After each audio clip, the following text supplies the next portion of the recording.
The Deputy Prime Minister, John Prescott, said the mayor would be a mover and shaker and every modern-day Dick Whittington would have a chance to stand for election. The proposals would give the capital its own citywide government for the first time since the GLC was abolished 11 years ago. Our local government correspondent John Andrew reports.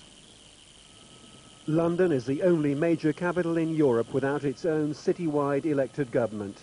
Now Labour is fulfilling its manifesto commitment to give it a new assembly headed by a powerful mayor directly elected by the people of London. We are proposing something which has not been seen in the structure of government in this country before and which will, we believe, create a very exciting, dynamic new framework to take London into the future. The new assembly will be much smaller than the old GLC that used to meet here at County Hall. It will have no tax-raising powers, much of its budget coming from existing quangos.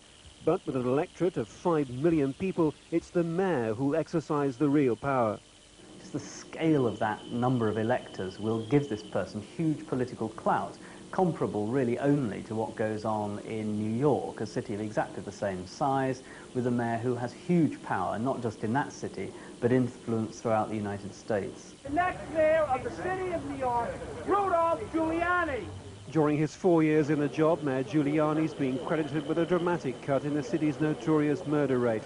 But American mayors aren't always so successful or so clean. Many have ended up in trouble or in jail. It's one reason former GLC leader Ken Livingstone is suspicious about directly elected leaders here, though still prepared to run for the office if it can deliver the programme he'd like. Basically, it's a question of carrying on with the policies the old GLC was pushing through. Cheap public transport to get people out their cars, strong action against pollution, job creation schemes, trying to make this a place where people want to come and invest. Many on the right, like Lord Archer, are also keen to throw their hat in the ring. His campaign is already taking shape. Poor Londoners get the worst of everything. No one coordinates it, no one represents it, no one is their champion. To have a mayor of London will mean that they have someone they can turn to and say, well, why is this happening? You're in charge.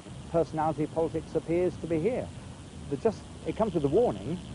At the end of the day, it's the policies that count, not the personalities. Final plans will go to a referendum next May. If London says yes, the elections will be held in the year 2000. The idea of directly elected mayors has an enormous head of political steam behind it, not least from the Prime Minister himself. And the government is prepared to allow experiments in other towns and cities too. So, where London leads, others could follow. John Andrew, BBC News, Westminster. A Cypriot fisherman has been found guilty of deliberate. Held a seat at the general election in May, but with a drastically reduced